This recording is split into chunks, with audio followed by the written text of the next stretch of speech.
Ciencia. Religión. En guerra. Durante miles de años. Cada vez que se ha puesto algo a prueba, ha resultado que la ciencia tenía razón. A medida que la ciencia ha ido mejorando, Dios ha tenido cada vez menos que hacer. Y sin embargo, hoy podría ser la fusión de fe y tecnología la que nos acerque más que nunca a resolver el mayor misterio de la vida. Como soy una persona religiosa, mi ciencia es una forma de intentar desvelar el misterio de Dios. En busca de Dios. Episodio segundo.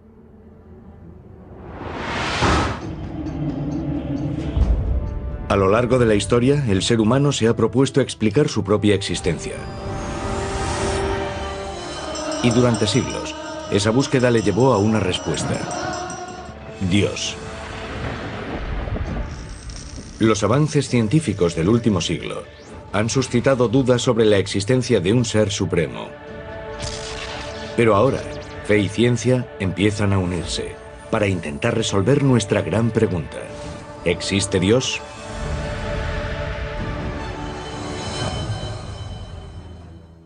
Mientras los cazadores de reliquias y los creyentes miran hacia la Biblia en busca de pruebas, este investigador cree que la clave de Dios podría estar mucho más cerca de lo que creemos. Su búsqueda de respuestas le ha llevado a adentrarse en los entresijos más recónditos de la mente humana. El Dr. Andrew Newberg, director de investigación de medicina integrada de la Universidad Thomas Jefferson, estudia lo que ocurre en el cerebro humano cuando contempla a Dios y al mundo espiritual.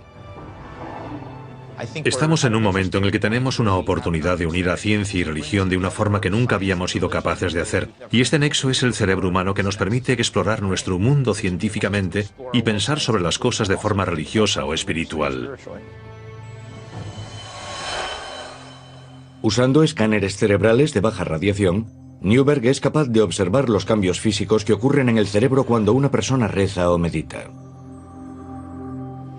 Hemos escaneado a personas que profesan religiones diferentes y que han llevado a cabo prácticas espirituales a lo largo de muchos años. Nuestro trabajo inicial lo hicimos con individuos versados en la meditación budista tibetana. También escaneamos a un grupo de monjas que llevaban practicando sus creencias religiosas más de 50 años. Usamos un escáner para tomar fotos de su cerebro.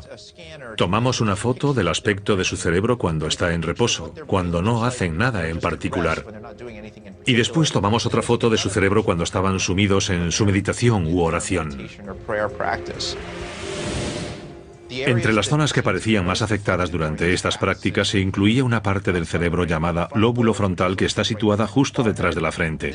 Y esta es una parte que normalmente se activa cuando centramos nuestra atención en algo. En los escáneres de Newberg, el lóbulo frontal se activó tal y como lo haría si los sujetos se estuviesen concentrando en un problema difícil de matemáticas. Los monjes tibetanos demostraron un incremento de la actividad en su córtex visual, porque se estaban concentrando en objetos sagrados. Cuando observamos a las monjas que están rezando, no vemos zonas visuales que se iluminen en el cerebro, sino que vemos que se iluminan las zonas verbales. Tiene sentido porque están orando, es una práctica verbal. Pero los escáneres también revelaron algo inesperado. Nos interesaba también la zona conocida como lóbulo parietal, situada en la parte superior posterior del cerebro. Descubrimos algo muy interesante en las personas que practican la meditación y en las monjas que rezan, y es que esa zona del cerebro se tranquiliza durante estas prácticas. El lóbulo parietal es la parte de nuestro cerebro que controla y refuerza nuestro sentido de lo que nos rodea físicamente. De modo que cuando el Dr. Newberg vio que se oscurecía, fue testigo de cómo sus sujetos perdían mentalmente la conciencia de lo que les rodeaba y se convertían en uno con el universo. El cerebro nos dice que deberíamos sentir esas cosas, porque el lóbulo parietal se oscurece y el lóbulo frontal se ilumina. Nos encontramos con una experiencia en la que la persona realmente se abandona y pierde su capacidad de percibir el espacio y el tiempo tal y como lo hacemos normalmente.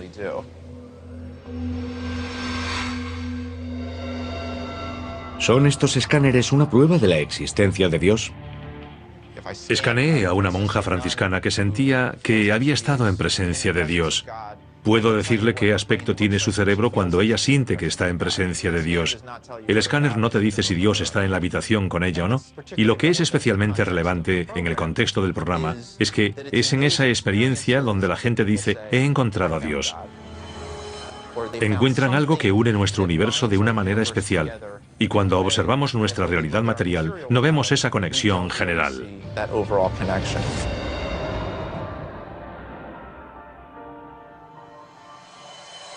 Los descubrimientos de Newberg sugieren que las conexiones del cerebro de una persona pueden determinar si es creyente o no creyente. En test realizados dentro del escáner, se pidió a ateos que pensasen en Dios. Cuando observamos el cerebro del ateo que se concentraba en Dios, descubrimos que en los lóbulos frontales no había un aumento de la actividad como el que veíamos en las monjas franciscanas cuando meditaban y se concentraban en Dios.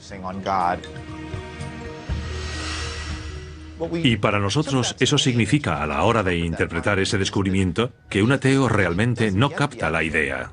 Se pidió a sujetos no religiosos con experiencia en meditación que entrasen en un estado de trance.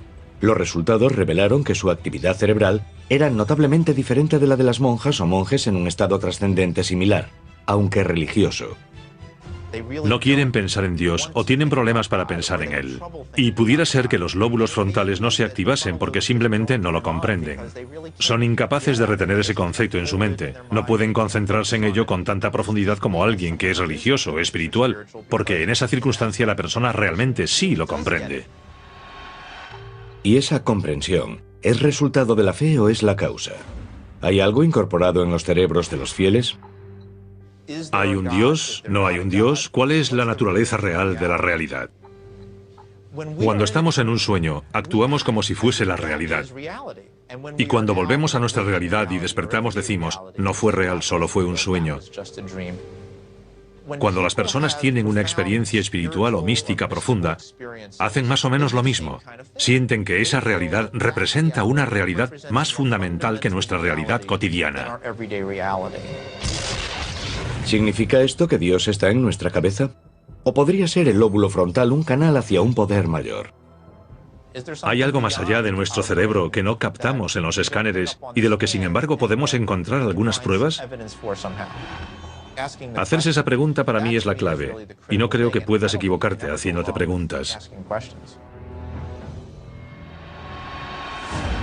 Aunque la búsqueda de pruebas de la existencia del Todopoderoso en el cerebro humano continúa, otros buscan una prueba material de la presencia de Dios en la Tierra. En Etiopía, Bob Cornuke busca uno de los objetos más sagrados mencionados en la Biblia. El Arca Perdida de la Alianza, un cofre de oro que supuestamente guardaba los 10 mandamientos y que lleva desaparecido miles de años.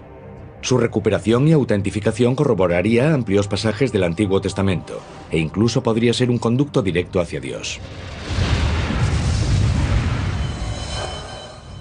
Cornuke ha seguido el rastro de pistas Nilo abajo hasta su fuente, el lago Tana.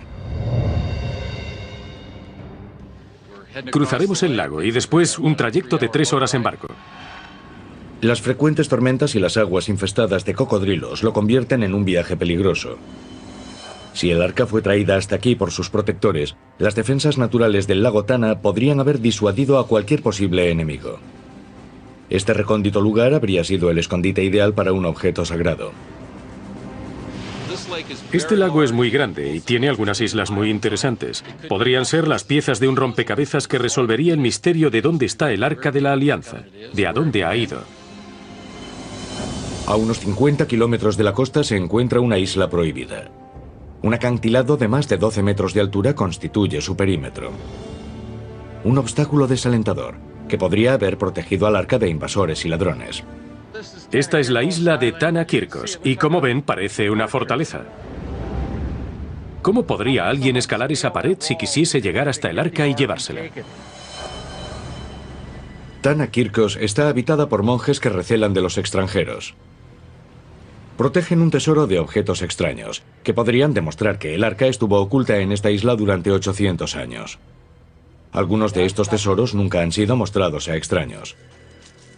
Resuelto a tener acceso a esos objetos, Cornuc ya ha visitado la isla en otras ocasiones para ganarse la confianza de los monjes.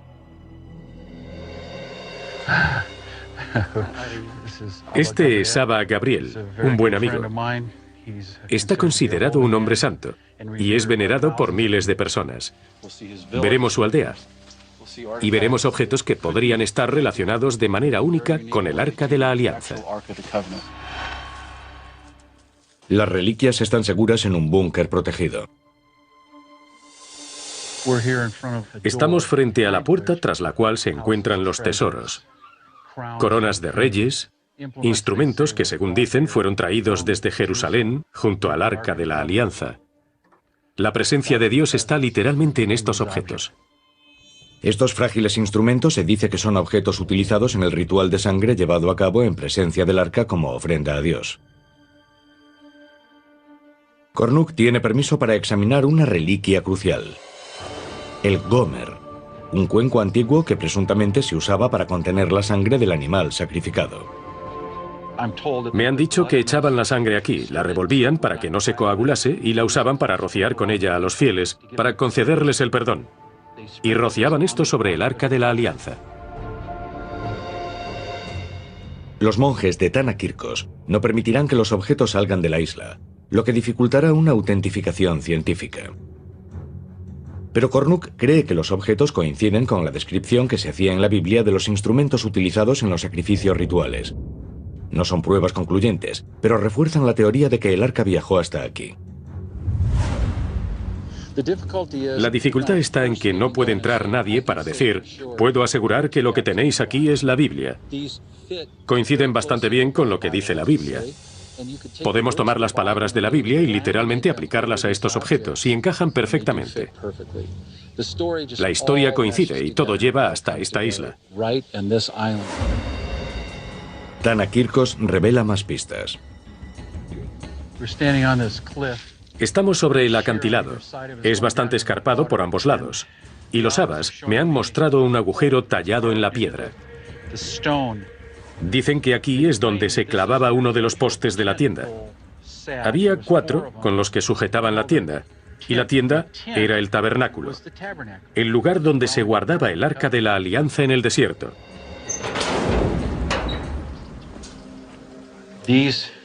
Estas 2 piedras tienen otros 2 orificios.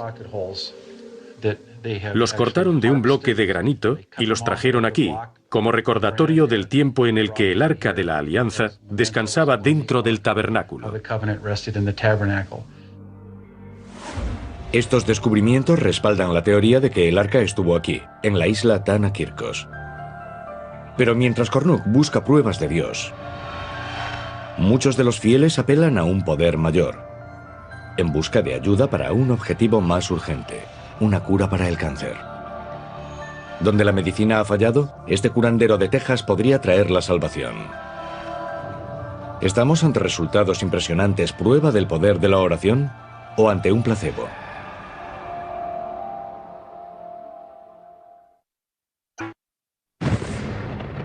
En la búsqueda mundial de pruebas de la existencia de Dios, los neurocientíficos exploran la compleja relación entre la espiritualidad y el cerebro humano.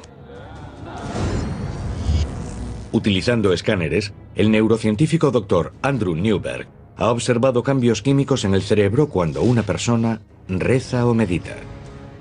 Tras una serie de estudios, ha señalado al lóbulo frontal del cerebro como el epicentro de la experiencia religiosa y espiritual. ¿Tiene el cerebro poder para curar?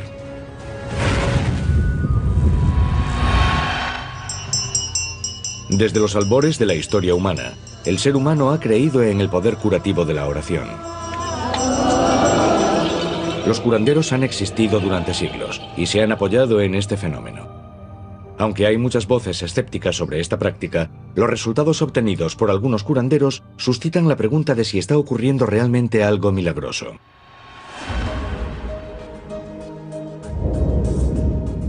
Las multitudes que se pelean porque las reciba el Dr. Issam Naimi creen que son testigos de la acción de Dios a través de la mano del hombre. Este es sin duda uno de los milagros y bendiciones del Señor. El Dr. Naimi es un ex anestesista convertido en curandero. Si me llaman sanador por la fe, significa que yo soy el que cura. Pero la realidad es que la curación no procede de mí. Naimi afirma ser un conducto a través del cual viaja la curación.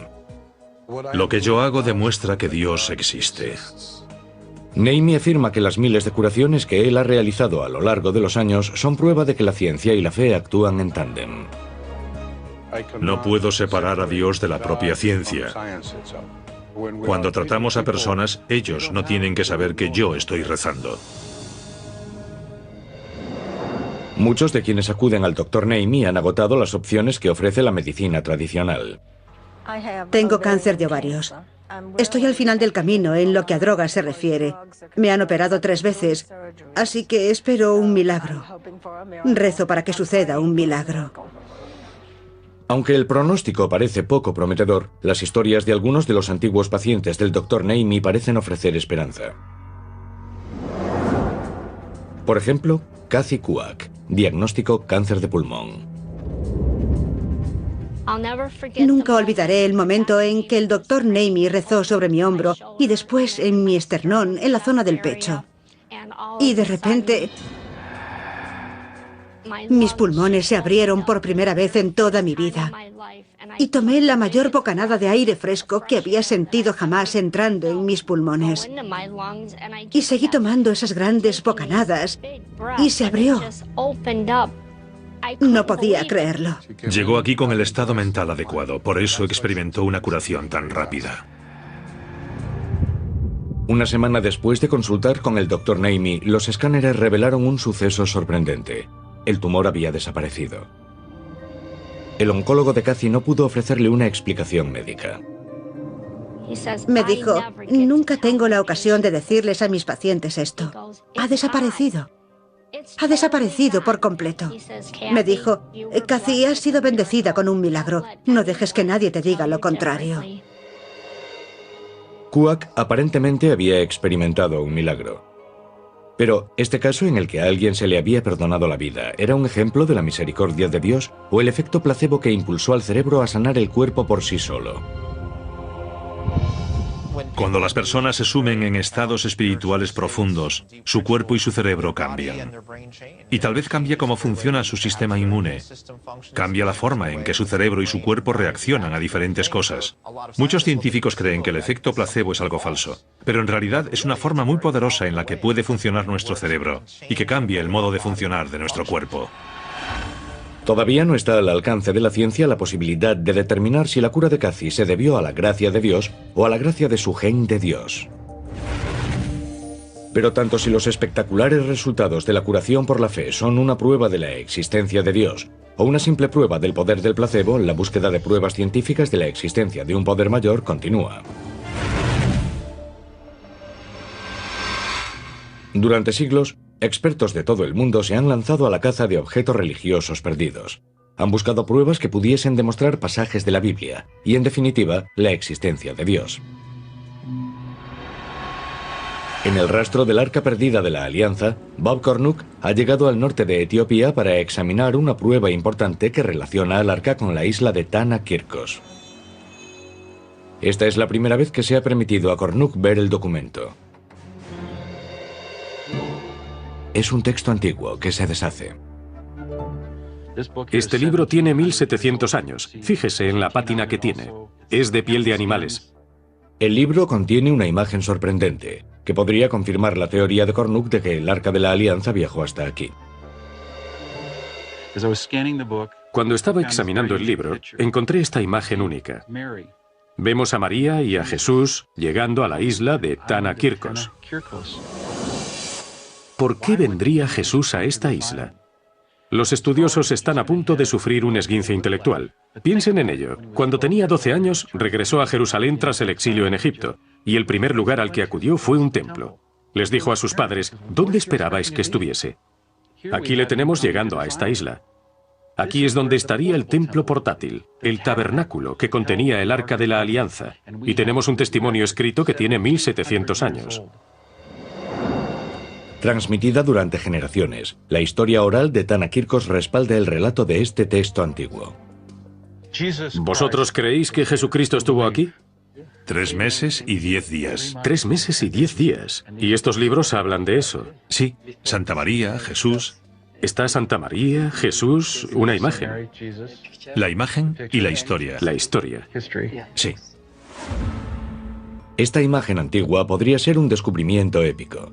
Si Jesús viajó hasta esta isla remota, podría ser una señal de que algo tremendamente importante descansaba aquí. Mientras Cornuc se acerca un paso más al arca, otros investigadores continúan su búsqueda para demostrar la existencia de Dios dentro del cerebro humano.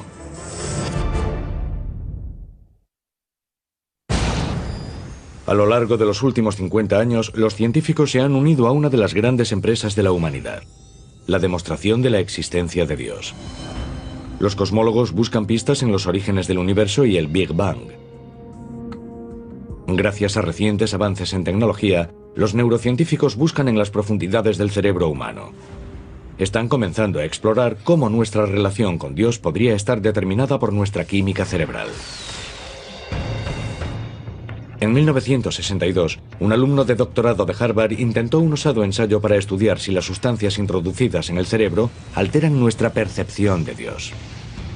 Fue conocido como el experimento Marsh-Chapel. El objetivo del estudio era determinar si un alucinógeno introducido en el cerebro de un sujeto devoto podría crearle la sensación de que estaba en presencia del mismísimo Dios.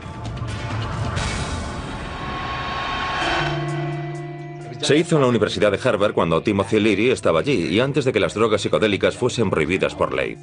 Tomó a un grupo de estudiantes de teología, personas que ya eran creyentes y que estaban en el camino de la espiritualidad, y los dividió en 2 grupos. A un grupo le administró psilocibina, un alucinógeno muy potente. La psilocibina provoca alucinaciones al alterar la cantidad de serotonina liberada en el lóbulo frontal, el centro de control emocional del cerebro, que también se activa durante la meditación y la oración. Y al otro grupo le administró una droga de control que acaloraría a sus sujetos, pero no les haría alucinar. Y después fueron todos al servicio del Viernes Santo en la iglesia y escucharon el sermón pronunciado por un ministro muy conocido de la capilla de Harvard. Los sujetos del estudio que habían tomado el placebo dijeron que el servicio les había parecido como cualquier otro. Pero muchos que habían tomado el alucinógeno describieron una experiencia de autotrascendencia durante el sermón, la sensación de que estaban conectados directamente con Dios. Tras la experiencia, muchas semanas después, les preguntaron qué recordaban, si les había impresionado. Y resultó que las personas que habían tomado el peyote la recordaban como una experiencia tremendamente importante, transformadora, que había cambiado sus vidas. Y quienes habían tomado la droga de control afirmaban que solo había sido un sermón más. Para quienes habían tomado psilocibina, el impacto del experimento fue duradero. En un seguimiento del estudio realizado 20 años después, muchos de los sujetos seguían considerando aquella experiencia como algo profundo que había cambiado sus vidas. Algunos declaraban haber sentido que conectaban directamente con Dios. Los descubrimientos del experimento Marsh-Chapel refuerzan los resultados de los escáneres cerebrales realizados en el laboratorio del Dr. Newberg.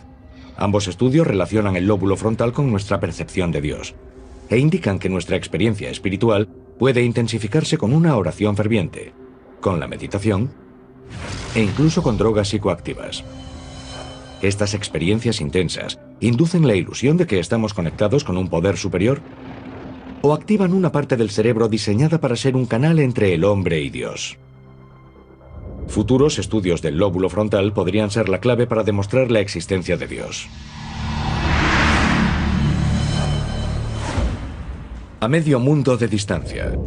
La búsqueda que lleva a cabo Bob Cornuc para encontrar una prueba definitiva de la presencia de Dios en la Tierra, el Arca Perdida de la Alianza, se ha convertido en un rastro de pruebas que llevan Nilo abajo, pasando por el asentamiento judío próximo a Gondar, hasta el lago Tana. Y ahora, siguiendo las pistas encontradas en Tana Kirkos y en una antigua leyenda etíope, Cornuc llega a una pequeña localidad en el norte de Etiopía.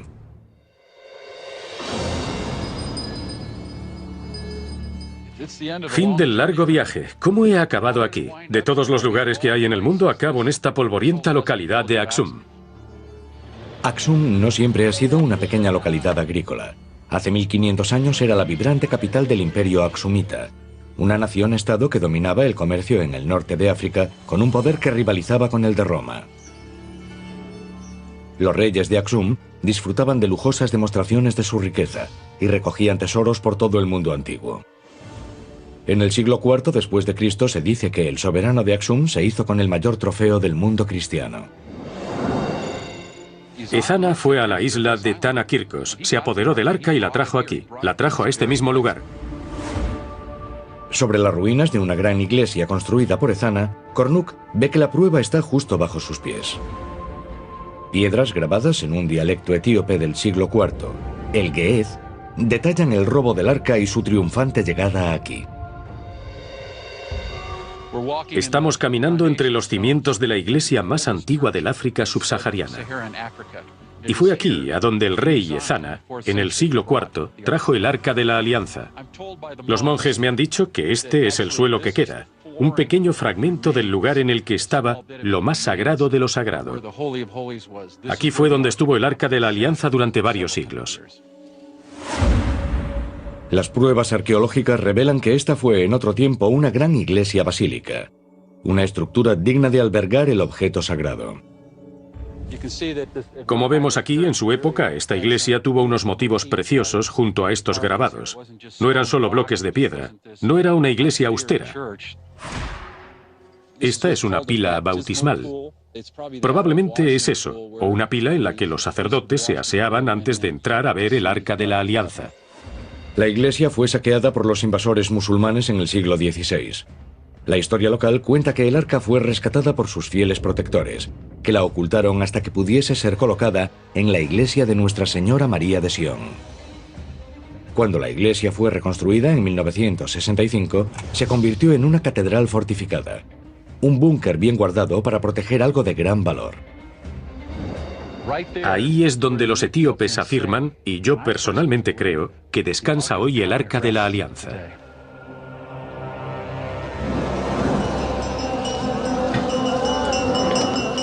Los habitantes de Aksum creen que el arca y los 10 mandamientos se encuentran en una catacumba fuertemente protegida. Un escuadrón de fieles entregados constituye la primera línea de defensa. Voluntarios armados con armas de asalto montan guardia en este complejo día y noche. Dice que lleva 6 años sirviendo como guardia en esta iglesia. La seguridad de este complejo es muy estricta. Aunque un intruso consiguiese superar a estos hombres armados, hay otro sistema de seguridad en el interior de la iglesia. No es solo un edificio grande con lo más sagrado entre lo sagrado al fondo. Hay una serie de pasillos que lo atraviesan como un laberinto. Se dice que los pasillos fueron construidos con hormigón y muy estrechos, con ángulos rectos, para que fuese imposible maniobrar transportando un objeto grande, como el Arca de la Alianza. Pero la mayor protección del arca podría ser su propia reputación. Los etíopes creen que tiene grandes poderes, que si te encuentras en presencia de este objeto y tus motivos no son puros, caerás muerto, que te quemarás vivo. Creen que esta arca tiene poderes que no podemos ni imaginar.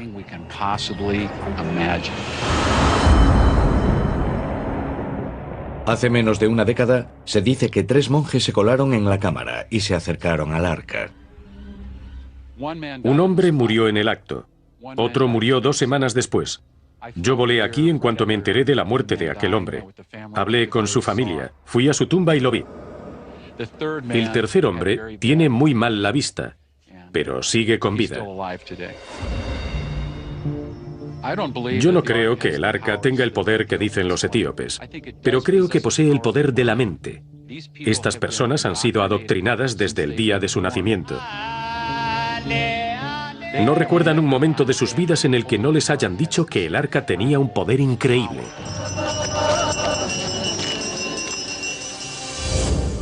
Solo hay un ser humano en todo el planeta con permiso para estar regularmente en presencia del arca. ¿Es este hombre la clave para revelar el poder de Dios en la Tierra? Desde la química del cerebro humano hasta la exploración de sistemas solares lejanos, la ciencia está desvelando nuevas pruebas en la búsqueda mundial para demostrar la existencia de Dios. Armados con las últimas técnicas de análisis científico, investigadores y arqueólogos de todo el planeta buscan el objeto más codiciado de la Biblia. el Arca de la Alianza. Si se descubriese, podría ser una prueba de la existencia del mismísimo Dios. Para Bob Cornuke, la búsqueda de toda una vida le ha llevado hasta una iglesia en la Etiopía rural. Cree que detrás de estas puertas se encuentra el que podría ser el hallazgo arqueológico más importante de la historia: el Arca Perdida de la Alianza. Se cree que este clérigo enclaustrado es la única persona de la Tierra con permiso para acercarse al Arca. Es conocido como el Guardián. El guardián es el protector del arca. No puede marcharse nunca. Vive toda su vida atrapado entre estas vallas. Si el arca no estuviese ahí, ¿por qué tendríamos a estos guardianes durante centenares, miles de años prisioneros aquí? El Guardián raramente habla con extraños, pero hoy, tras numerosas negociaciones con los ancianos de Axum, Cornuke ha conseguido que se lo presenten. En estas poco habituales imágenes vemos cómo el Guardián habla a Cornuke a través de una pequeña verja que se encuentra en la parte posterior del complejo. ¿Su salud es lo bastante buena para venerar al arca? ¿Se encuentra bien?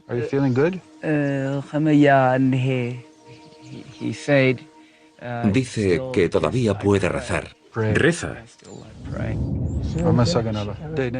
Tras unos breves minutos, el Guardián regresa a su puesto. Bob Cornuke se encuentra a escasos metros del que podría ser el lugar de descanso del arca. Pero hoy no se acercará más. Acabo de conocer al guardián. Le tomé la mano y le miré a los mismos ojos que posiblemente observan el Arca de la Alianza.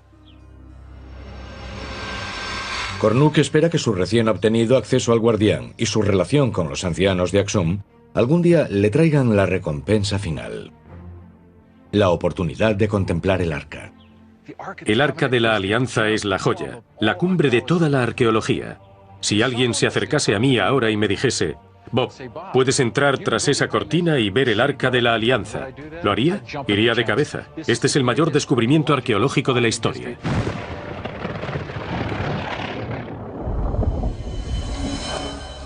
La búsqueda de la prueba científica de la existencia de Dios se extiende desde los objetos más grandes del universo hasta los más pequeños. Grenoble, Francia, sede de un enorme laboratorio. Situado a 150 metros de la superficie, se extiende entre dos naciones fronterizas. Esta es la avanzadilla en la búsqueda de algo que pueda rivalizar con la importancia del Arca de la Alianza en la carrera para encontrar una prueba de la existencia de Dios: un diminuto punto subatómico llamado la partícula de Dios. Más conocida por los físicos como el bosón de Higgs, la teórica partícula de Dios podría ser el eslabón perdido. Si se detectase, podría cambiar toda nuestra comprensión del universo y alterar tal vez para siempre el debate sobre la existencia de Dios. Las partículas son de dos tipos. Básicamente hay partículas de materia y partículas de fuerza. Las partículas de fuerza pueden acumularse unas encima de otras, y estas son las que llamamos bosones. Muchos físicos de partículas tienen la teoría de que el bosón de Higgs es la partícula no descubierta que da masa a toda la materia del universo. El bosón de Higgs es muy diferente de todas las demás partículas que conocemos. Lo que hace que sea especial es que incluso en un espacio vacío está ahí.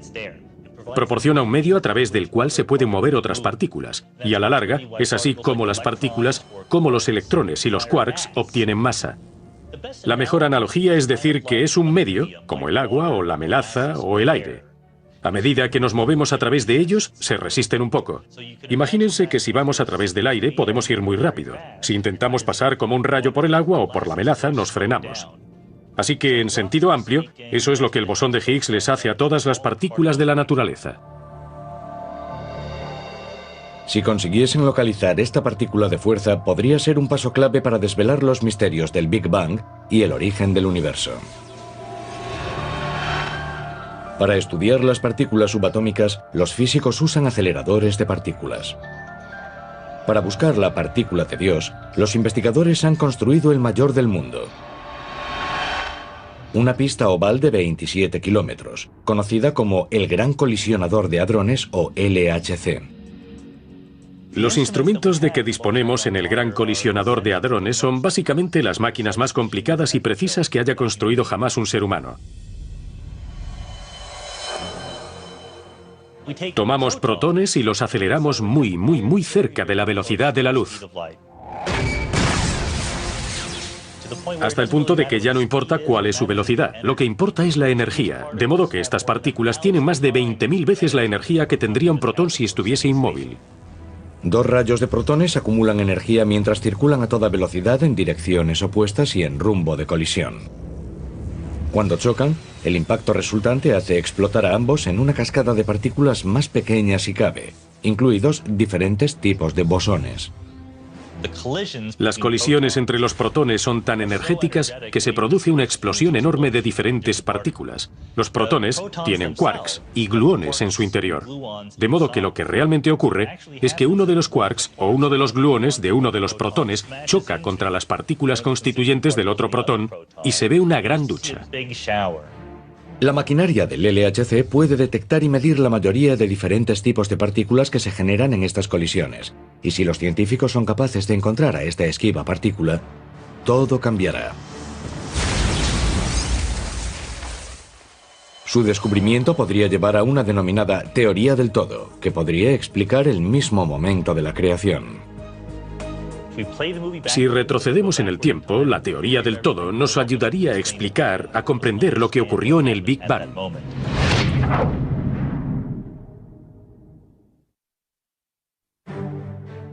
Investigadores de todo el mundo están ampliando los límites de nuestro conocimiento científico y abriendo una nueva frontera en la épica búsqueda de la humanidad para encontrar la prueba de la existencia de Dios. Esa búsqueda ha llevado a los físicos a construir el mayor arsenal de maquinaria científica de la historia de la humanidad: el Gran Colisionador de Hadrones. El LHC dispara rayos de partículas subatómicas a energías que se aproximan a las que se dieron momentos después del Big Bang. Estas colisiones permiten a los científicos explorar los componentes más diminutos de la materia y la energía.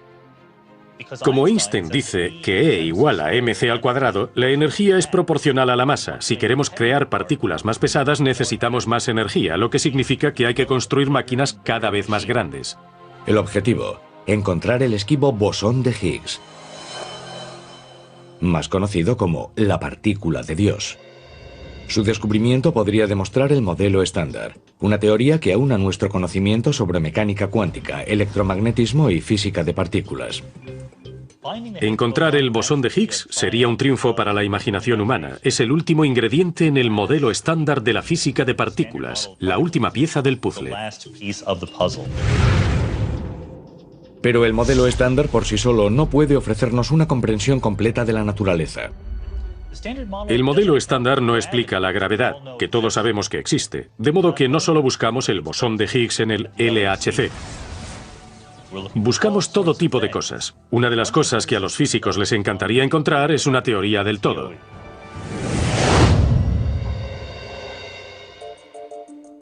El modelo estándar es muy bueno con las fuerzas que conocemos: electromagnetismo, las fuerzas nucleares. Si pudiésemos encajar la gravedad ahí, podríamos tener todo lo que hay en el universo. Los científicos confían en que la partícula de Dios pueda ser el trampolín hacia la teoría del todo. Una única ecuación que describe todas las fuerzas fundamentales de la naturaleza. Gravedad, responsable de la evolución de las estrellas y galaxias. Fuerzas nucleares, responsables de unir toda la materia. Y la fuerza electromagnética, responsable de la luz, las interacciones químicas y la propia vida. La verdadera implicación de la teoría del todo es que podría haber una teoría del todo. En otras palabras, podría haber una serie de reglas, de leyes de la naturaleza, que simplemente explican todo lo que ha ocurrido en la historia del universo. Nunca hay una desviación de esas leyes. No hay nada que se aparte de esas leyes. Nada por encima ni sobre ellas. Descubrir esta teoría podría ser fundamental para comprender cómo comenzó el universo. Una de las cosas que necesita una teoría del todo es unir la gravedad y la mecánica cuántica. Es lo que se necesita para comprender el Big Bang, que fue un momento en el que había partículas alrededor, de modo que la mecánica cuántica es importante. El universo se expandía a un ritmo tremendo, de modo que la gravedad también lo era. Una teoría del todo nos ayudaría a comprender qué ocurrió en ese momento. Si una teoría del todo puede ayudar a explicar la creación del universo, ¿podrá ayudar también a explicar a su creador? Si conociésemos la teoría del todo, si pensásemos que conocíamos todas las leyes de la física, desde luego podríamos preguntarnos, ¿es eso todo? ¿O es una buena explicación para decir, bueno, esta es la teoría del todo, porque una inteligencia superior la hizo así? Para algunos, la respuesta es no. Con la teoría del todo, la ciencia sustituiría a Dios como respuesta para cualquier pregunta sobre el universo. Pero para otros, la teoría del todo es en sí misma una prueba de la existencia de Dios, su proyecto de un universo afinado. En la expansión del universo podemos ver cierta arquitectura, orden, energía, que se convierte en materia y que tiene en su interior esta asombrosa capacidad de ordenarse y de dar la vida. Einstein usaba un lenguaje religioso en todo momento. Él no creía en el Dios consciente separado del mundo físico, sino que pensaba en las leyes fundamentales de la física como los pensamientos de Dios. Los investigadores del LHC han llevado a cabo varios experimentos, pero hasta ahora no han tenido éxito en su intento de detectar la partícula de Dios. Pero con la partícula de Dios o sin ella, la búsqueda de pruebas de la existencia de Dios continuará desde las partículas más diminutas hasta los confines más lejanos del universo.